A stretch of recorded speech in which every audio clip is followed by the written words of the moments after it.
So you've been watching videos, optimizing your listings, maybe even running paid ads, but that 10,000 per month milestone feels so out of reach. Could it be the algorithm, your product, or maybe Amazon is just too saturated? What if I told you it's almost never the market, the competition, or whatever other excuse you've convinced yourself is the reason you can't scale? Here's what's actually happening. There are 3 blind spots in your business that are capping your income. The problem is you can't fix what you can't see. Most sellers have all 3 of these blind spots running simultaneously. So in this video, I'm gonna break down the 3 blind spots and show you exactly how to eliminate them so you can finally hit your first $10,000 month with Amazon FBA.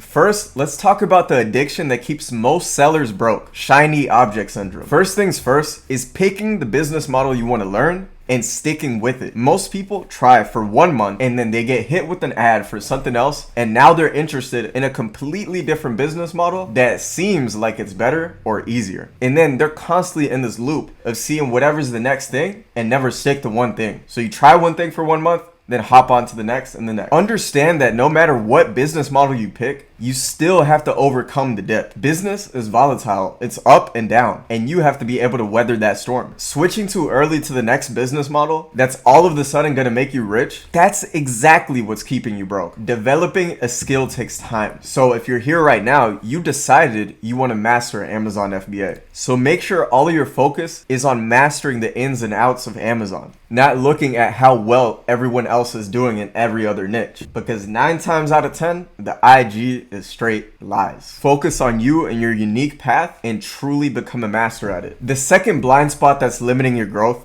is what I call the lone wolf trap. Doing everything yourself. Product research, customer service, inventory, design, all the stuff that you don't need to be doing. Refusing to hire a VA, using automation. You're just literally making it 10 times harder on yourself by doing this. Or waiting until you have the budget to hire all these people until you're bigger. The perfect time never comes. You have to understand it so well that when you can teach it to someone else, that is when you do it. Not you just do it forever and take on all those responsibilities by yourself. It's the myth that people tell themselves that, oh, I'm saving money because I'm not hiring this position. Well, imagine if you had a human being that their sole job was to make sure the customer service was good.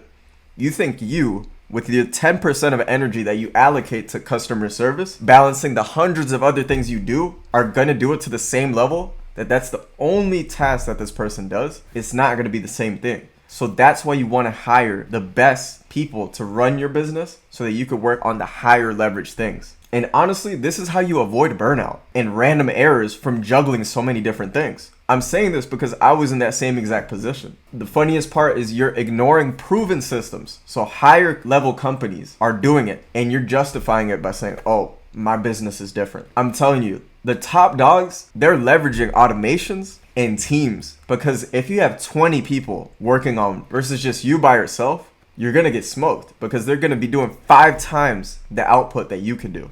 Even if it's just starting small with the $5 an hour assistant from overseas. The moment I outsourced my sourcing with a VA and my automated repricing, that's when I truly saw my business grow at unprecedented levels. My focus and profits went through the roof just because of those 2 things, and they may look small, but they're so big. Of course, when I started, the margins took a small hit, but over the longer term period of things, I realized I'm actually making more profit because I'm able to take on more and focus on the key needle movers in my business. This is what allowed me to work on my business instead of in it.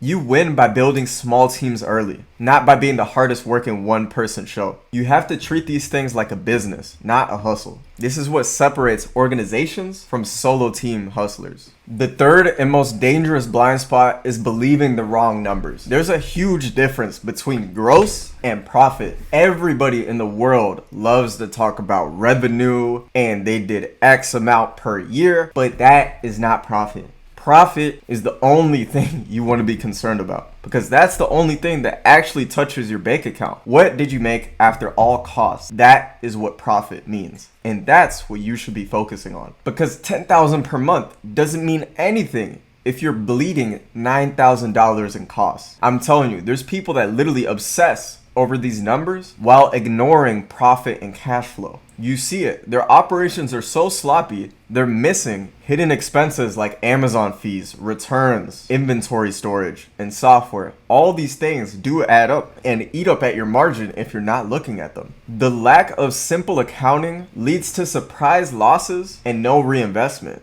This is truly going to hinder your growth. At first, the accounting and numbers, you're all going to have to do it by yourself. And you may think it's not worth your time. But this is the one thing you don't want to outsource early on, because it's very important to know your numbers. The only number that matters is profit. What can you actually pay yourself?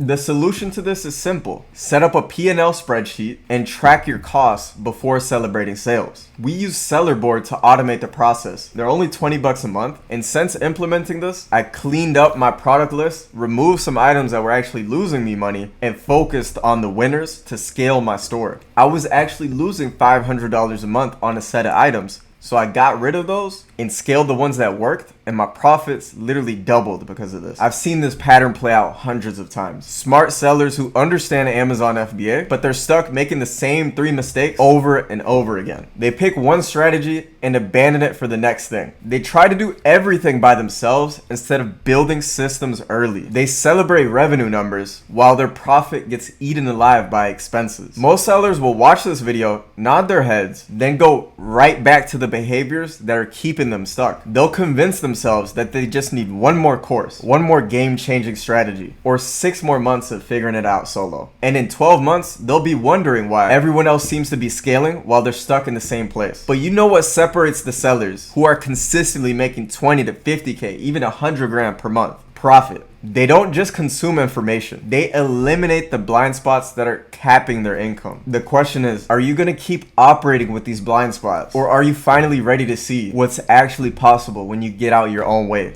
Because once you fix these 3 mistakes, 10K won't feel like a milestone anymore. It'll feel like your new starting point. If you want my help building and scaling your Amazon store to $10,000 profit per month, click the first link in the description. See you next week.